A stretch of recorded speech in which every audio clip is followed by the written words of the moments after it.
نے اپنی آخری کتاب کو جناب محمد رسول اللہ صلی اللہ علیہ وعلی آلہ وسلم کی کلمہ طیبہ نازل فرمایا۔ یہ کتاب انسان کی بنیادی ضرورت ہے۔ اس کتاب کا بنیادی موضوع انسان ہے۔ اللہ تبارک و تعالیٰ کا یہ فرمان ہے، الرحمن علم القرآن خلق الانسان علمہ البیان۔ اللہ کائنات کی سب سے بڑی سچائی اور سب سے بڑی شخصیت ہے۔ اس کے بعد انسان اللہ کی سب سے عمدہ اعلیٰ بہترین تخلیق انسان ہے، اور انسان کو جو علم دیا گیا وہ اللہ کی صفت کلام یعنی قرآن مجید ہے، اور اس کے اوپر پھر انسان کو جو سب سے بڑی نعمت سے اللہ نے نوازا ہے، وہ انسان کے اوپر جو نعمت اور فضل بے پایہ ہے اللہ کا، وہ اس کا بیان ہے۔ کتاب کو پڑھنا، اپنے معافی ضمیر کو بیان کرنا، اپنے دل کی بات کو آگے رکھنا، اپنی بات کو لوگوں تک پہنچانا، جو انسان کی سوچ اور فکر ہے اس کا کلام کے ذریعے دوسرے بندے تک منتقل کرنا، اللہ تبارک و تعالیٰ کا انسان پر سب سے بڑا فضل ہے۔ اس فضل بے پایہ کے لیے اللہ تبارک و تعالیٰ نے مخلوقات میں اور انسانوں میں سب سے اعلیٰ عرفہ بہترین ہستی جناب محمد رسول اللہ صلی اللہ علیہ وسلم کا انتخاب کیا ہے۔ محمد کریم صلی اللہ علیہ وسلم سے محبت کے دعوے دار اللہ کے رسول صلی اللہ علیہ وسلم کو اپنے لیے حرف آخر جاننے والے، اللہ کے رسول صلی اللہ علیہ وسلم کے نام کا دم بھرنے والے، اللہ کے رسول صلی اللہ علیہ وسلم پر دن رات درود و سلام کی تلقین کرنے والے، تبلیغ کرنے والے، آج کے معاشرے کے اندر کیا وجہ ہے کہ ذلت کا شکار ہیں، کیا وجہ ہے کہ سستی کا شکار ہیں، کیا وجہ ہے کہ ضربت علیہم الذلۃ والمسکنۃ وباءوا بغضب من اللہ کی عملی تفسیر بنے ہوئے ہیں کہ اللہ کی پھٹکار بھی ہے، اللہ کا غضب بھی ہے، اللہ کی لعنتیں بھی ہیں، معاملات کی خرابیاں بھی ہیں، زندگی کے اندر عزت وقار نام کی کوئی چیز بھی موجود نہیں ہے۔ تو جب قرآن کریم کا ہم مطالعہ کرتے ہیں، ابراہیم علیہ السلام کی دعاؤں کو دیکھتے ہیں، تو ان دعاؤں کے اندر قرآن کریم کی آیات بینات کے اندر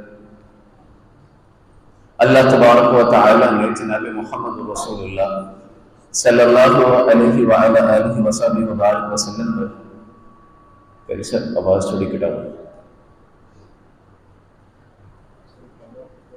تھوڑا سا ماسٹر نے کو لو کر دو،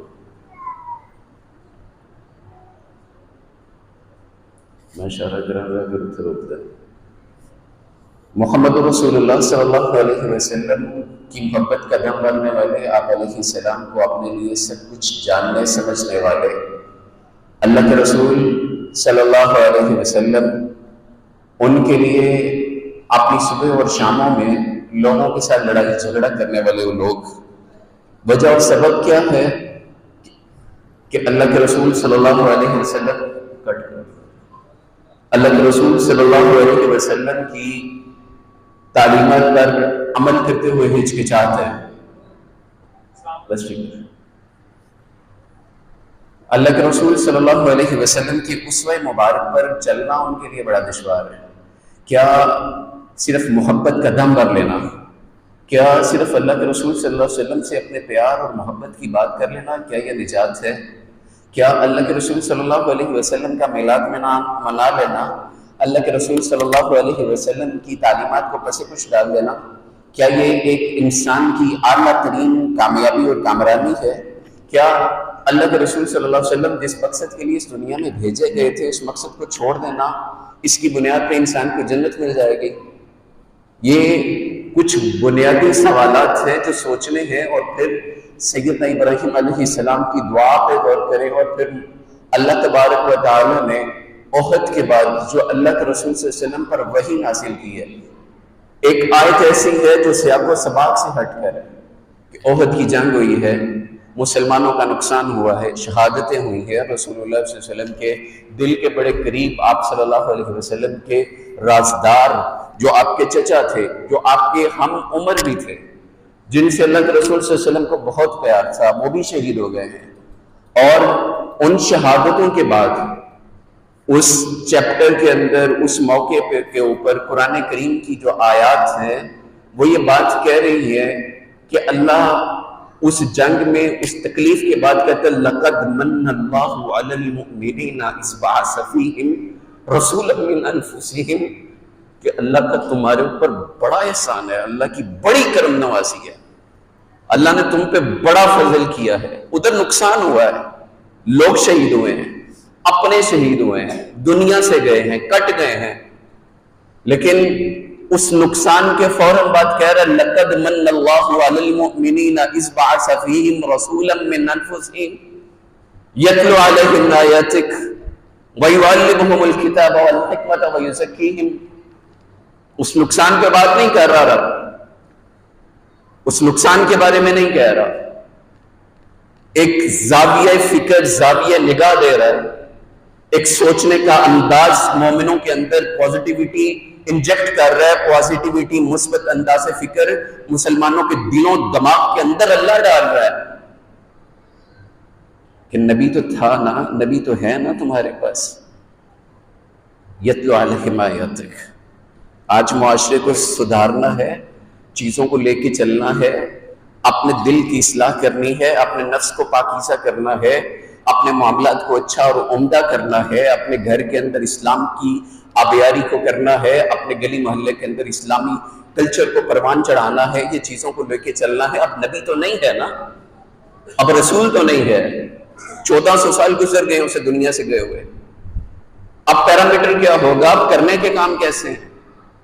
دین تو دین قیم ہے، قیامت تک رہنے والا ہے، جب تک قیامت نہیں آتی یہ دین موجود ہے۔ تو کیا ایسے حالات کے اندر صرف رسول اللہ کی محبت کے نام پہ ساری چیزیں کر جانا، بازار گلیاں سجا لینا، گھروں میں ڈیکوریشن کر لینا، اخلاق گندا ہی رکھنا، زبان فکر گندی رکھنا، نگاہ گندی رکھنا، کیا یہ نجات لے کے آئے گی؟ وہ قرآن الرحمن علم القرآن، اور جو ابراہیم علیہ السلام کی دعا تھی وَيُزَكِّيهِمْ يَتْلُو عَلَيْهِمْ آيَاتِكَ، تیرے کلام کی، تیرے الفاظ کی تلاوت کرے، وَيُعَلِّمُهُمُ الْكِتَابَ، اور پھر صرف تلاوت نہ کرے، وَيُعَلِّمُهُمُ الْكِتَابَ، اسے سکھائے گا۔ کتنا بڑا فریضہ ہے، تلاوت اتنا بڑا عمل ہے۔ سیدنا ابو ہریرہ رضی اللہ تعالیٰ عنہ فرماتے ہیں کہ اللہ تبارک و تعالی انسان کے دو عمل بڑی توجہ سے دیکھتا ہے، بڑی توجہ سے سنتا ہے۔ ایک عمل وہ ہے کہ انسان وضو کرتا ہے، پاکیزہ ہوتا ہے، اللہ کی بارگاہ کے اندر کھڑا ہوتا ہے، اللہ کے سامنے ہاتھوں کو اٹھاتا ہے، سینے پہ باندھتا ہے، اللہ کے ساتھ گفتگو کرنی شروع کر دیتا ہے، 2 رکعت ادا کرتا ہے، تو اللہ کو پوری کائنات کے جتنے عمل کیے جا رہے ہیں اس میں سب سے زیادہ پسندیدہ عمل یہ ہے، اللہ اسے بڑی توجہ سے دیکھتا ہے۔ دوسرا وہ بندہ جس کو اللہ نے کتاب دی ہے، جس کو اللہ نے قرآن دیا ہے، جس کو اللہ نے اپنی کلام کی معرفت بخشی ہے، وہ اللہ کی باتوں کو پڑھ رہا ہے، وہ اللہ کے آیات کی، اللہ کے کلام کی تلاوت کر رہا ہے، تو اللہ تبارک و تعالی، سیدنا ابو ہریرہ فرماتے ہیں کہ رسول اللہ صلی اللہ علیہ وسلم نے فرمایا کہ اللہ اپنے کانوں کا فوکس اس بندے کی آواز پہ لگا دیتا ہے، اللہ پوری توجہ کے ساتھ اس کے منہ سے نکلنے والے اپنے الفاظ کو خود سنتا ہے۔ اور سید عائشہ رضی اللہ تعالیٰ عنہ فرماتی ہیں کہ میں ایک دفعہ اللہ کے رسول صلی اللہ علیہ وسلم کے ساتھ تھی، تو اللہ کے رسول سے فرمایا عائشہ مجھے چھوڑو، میں اللہ کے سامنے کھڑا ہونا چاہتا ہوں، میں اللہ کی بارگاہ میں کھڑا ہونا چاہتا ہوں۔ سیدہ فرماتی ہیں میں پیچھے ہٹ گئی، کونین کے تاجدار نے وضو کیا، مصلی پہ کھڑے ہوئے، نماز شروع کی، نماز پڑھتے ہوئے اتنا روئے کہ آپ کی داڑھی مبارک سے آنسوں کے قطرے آپ کی گود مبارک میں گرنے لگے۔ آپ نے 2 رکعت پڑھی، اتنا روئے کہ جہاں سجدہ کیا تھا وہاں سے زمین بھی گیلی ہو گئی۔ آپ نماز میں مشغول تلاوت کرے جا رہے ہیں، تلاوت کیے جا رہے ہیں، اذان کا وقت تھا، اذان دے کے بلال آیا، اس نے آ کے اللہ کے رسول صلی اللہ علیہ وسلم کو حالت نماز میں پایا، نماز کی اطلاع دی، اللہ کے رسول صلی اللہ علیہ وسلم نے اپنی نماز مکمل کی، اس کے بعد بلال اور رسول اللہ صلی اللہ علیہ وسلم کا ڈائلاگ ہوا، اللہ کے رسول صلی اللہ علیہ وسلم کا گریا، آپ کا رونا اللہ کی بارگاہ کے اندر، آپ کے پاؤں مبارک کا سوج جانا اس نے دیکھا، اور اس نے کہا اللہ کے رسول آپ کو رونے کی کیا ضرورت، آپ کیوں رو رہے ہیں؟ آپ تو وہ شخصیت ہیں کہ جن کے بارے میں کونین کا تاثر کہتا ہے لیغفر اللہ، کہ اللہ تبارک و تعالیٰ نے ما تقدم من ذنبک وما تأخر، پہلے پچھلے سارے گناہ معاف کر دیے. آپ کیوں رو رہے ہیں؟ آپ کی آنکھوں سے آنسوؤں کی کیوں بوچھاڑ ہے؟ کونین کا تاجدار آگے سے کہتا ہے اللہ نے مجھ پہ اتنا کرم کیا ہے، افلا اکون عبدا شکورا، کہ میں اس کا شکر گزار بندہ نہ بن جاؤں. رسول اللہ صلی اللہ علیہ وسلم نے اپنے عمل سے یہ کام کر کے بتایا کہ بھائی وہ دو عمل جو اللہ کو بڑے پسند ہیں انہیں ایک وقت میں ایک جگہ پہ ایک ہی انداز میں بیک وقت کیا جا سکتا ہے. مالک بن عوف رضی اللہ تعالیٰ عنہ فرماتے ہیں کہ میں اللہ کے رسول صلی اللہ علیہ وسلم کے پاس آیا، میں نے اللہ کے رسول صلی اللہ علیہ وسلم کو پایا، آپ نماز پڑھ رہے تھے. آپ علیہ السلام نے قرآن پڑھنا شروع کیا، آپ نے سورہ بقرہ پڑھی، مجھے لگا کہ اب رکوع جائیں گے. اس کے بعد آپ نے سورہ آل عمران پڑھی، مجھے لگا اب رکوع جائیں گے. اس کے بعد اللہ کے رسول صلی اللہ علیہ وسلم نے سورہ نساء پڑھی، سورہ نساء پڑھ کے سورہ مائدہ شروع کی، اور پھر اللہ کے رسول صلی اللہ علیہ وسلم رکوع گئے. آپ کو پتہ یہ کتنا بنتا؟ 6.5 پارے 7 پارے کے آس پاس کا جو صحابی کہتا ہے کہ میں نے کانوں سے سنا اللہ کے رسول صلی اللہ علیہ وسلم کو ایک رکعت کے اندر آپ نے اتنا حصہ قرآن کا تلاوت فرمایا، اور پھر جتنا لمبا آپ نے قیام کیا تھا اتنا لمبا آپ نے رکوع کیا. جتنا لمبا رکوع تھا سمع اللہ لمن حمدہ کہنے کے بعد اللہ کے رسول صلی اللہ علیہ وسلم نے اتنا لمبا پھر اسٹے کیا، اور پھر اتنا لمبا سجدہ، سجدے کے بعد جو جلسہ استراحت ہے وہ بھی اتنا ہی لمبا، اس کے بعد اگلا سجدہ بھی اتنا ہی لمبا. پورے اعتدال کے ساتھ اللہ کے رسول صلی اللہ علیہ وسلم نے وہ نماز ادا کی. سانو دوجی تو تیجی دعا نہیں آندی، ہم اس رسول کے ماننے والے ہیں جس کی دعاؤں کے بارے میں ہمیں پتہ ہی کوئی نہیں. کیا آپ سمجھتے ہیں کہ اللہ کے رسول اس دوران خاموش رہے ہوں گے؟ ہمیں کیوں نہیں پرواہ ہے؟ کیا رسول کی آمد آپ علیہ السلام کا ڈیٹ آف برتھ سیلیبریٹ کر لینا میرا موضوع وہی ہے، عید میلاد سے لے کے آ رہا ہوں. یہ رستے میں رسول کی جو ذمہ داریاں ہیں وہ بتا رہا ہوں. مسلمان ہونے کے ناطے، مومن ہونے کے ناطے، کلمہ پڑھنے والے بندے ہونے کے ناطے جو میرے ذمے کام بنتا ہے مجھے اس پہ عمل کرنا ہے کہ نہیں؟ اس میں چلنا ہے کہ نہیں چلنا؟ مجھے رسول نے جو سکھایا ہے مجھے اس پہ آنا ہے کہ نہیں؟ اگر میں نہیں آتا رب میرے دل کو، میرے سینے کو، میرے دماغ کو، میری روح کو، میرے بدن کو پاک نہیں کرے گا. اگر میں نہیں آتا مجھے طہارت نہیں ملے گی، مجھے شیطان سے چھٹکارا نہیں ملے گا. اگر میں نہیں آتا، میں اس کتاب کو کوئی اہمیت نہیں دیتا، اللہ کی رحمتیں مجھ پہ نہیں آئیں گی. یتلو علیہم آیاتک ویعلمہم الکتاب والحکمہ. میں کیوں تلاوت سے دور ہوں؟ میں کیوں رب سے دور ہوں؟ میں کیوں رسول کے اس اسوہ کامل سے دور ہوں؟ میں کیوں اپنے عمل سے رسول کی توہین کرتا ہوں؟ مجھے کیوں پرواہ نہیں ہے کہ میرے رسول کا یہ عمل تھا تو میں کہتا ہوں نہیں میری مرضی یہ نہیں ہے، میں نہیں کروں گا.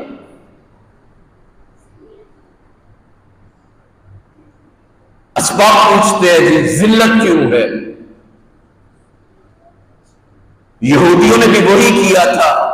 1 لاکھ کے قریب اللہ نے انبیاء بھیجے، 80,000 کے قریب انبیاء انہوں نے ہاتھوں سے مارے. پھر بھی وہ کہتے تھے نحن ابناء اللہ واحباؤ، ہم اللہ کے بڑے لاڈلے، ہم اللہ کی اولاد لگتے ہیں۔ آج کا کلمہ پڑھنے والا محمد رسول اللہ صلی اللہ علیہ وسلم کو اپنا سب کچھ ماننے والا سمجھتا یہ ہے کہ میں نے زبان سے اتنا دعویٰ کر لیا ہے، میں بھی اللہ کی کوئی بڑی چہیتی مخلوق بن گیا ہوں، اللہ یہودیوں کی طرح مجھے بھی جہنم میں نہیں پھینکے گا۔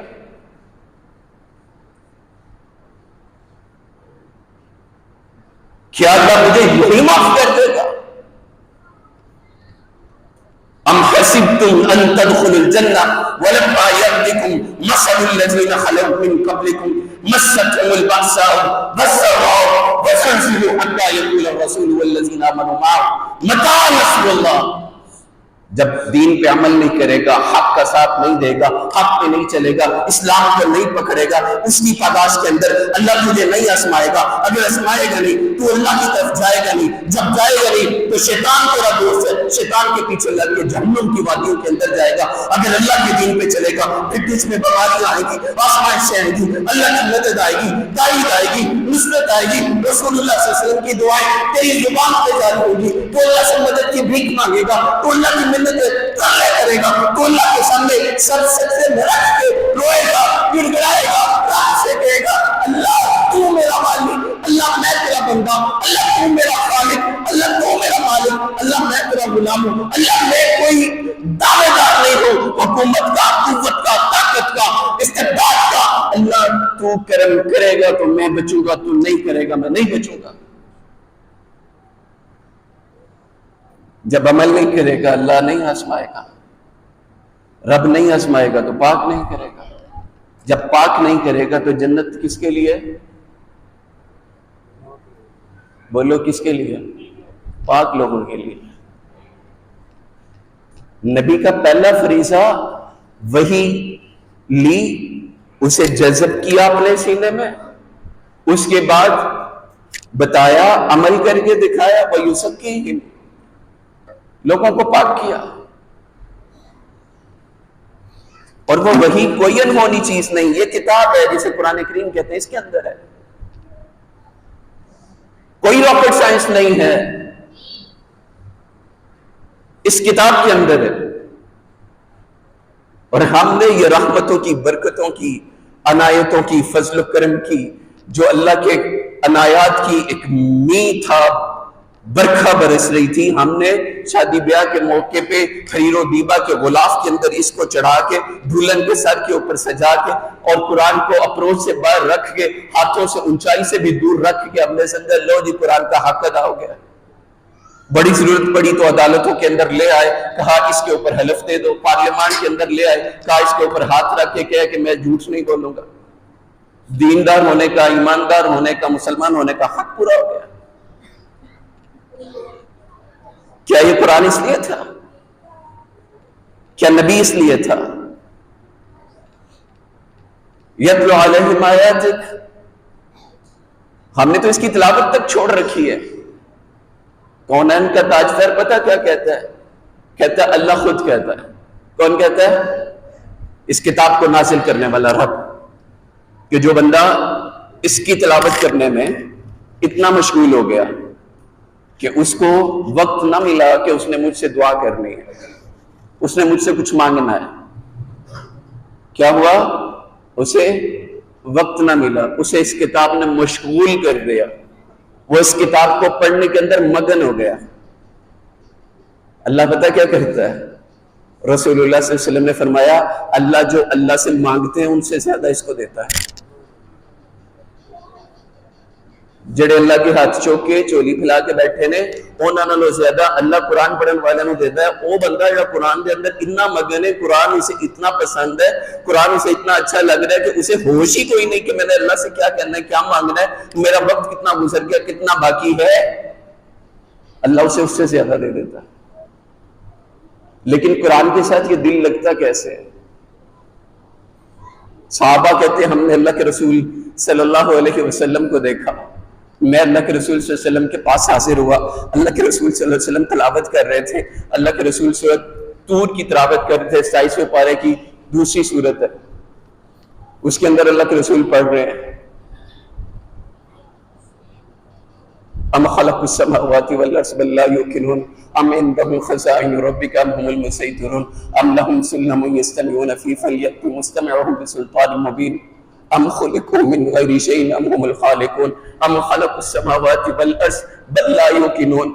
اللہ کے رسول یہ آیات کی تلاوت کر رہے ہیں، صحابہ کہتے ہیں ہمیں ایسے لگا ہمارا دل پھٹ جائے. اتنی برکت والی کتاب ہے کہ جس پہ نازل ہوئی ہے، وہ ایک بندے کے پاس جاتا ہے، اس سے چاہ کے کہتا ہے میرا دل کرتا ہے کہ میں تجھ سے تلاوت سنوں. وہ کہتا ہے اللہ کے رسول مجھ سے؟ میری کیا اوقات ہے، نازل تو آپ پہ ہوا ہے. کہا نہیں، مجھے اللہ نے کہا کہ تجھ سے جا کے سننا ہے تو تو سنا. کہا اللہ نے میرا نام لیا. کہا ہاں، جو اس کتاب کو پڑھنا جانتے ہیں نا، جو اس کتاب کے ساتھ اپنا دل لگاتے ہیں، جو اس کتاب کو سمجھتے ہیں، اللہ عرش سے ان کا نام لیتا ہے. وہ صحابی کہتے ہیں میرے نصیبے کھل گئے، میں نے تلاوت شروع کی، سورہ نساء پڑھتا جا رہا ہوں. اس کے بعد جب میں پہنچا فَكَيْفَ إِذَا جِئْنَا مِنْ كُلِّ أُمَّةٍ بِشَهِيدٍ وَجِئْنَا بِكَ عَلَىٰ هَٰؤُلَاءِ شَهِيدًا. میں نے اللہ کے رسول صلی اللہ علیہ وسلم کے چہرے کی طرف دیکھا. اللہ کے رسول صلی اللہ علیہ وسلم کی آنکھوں سے آنسو ہے کہ محبوب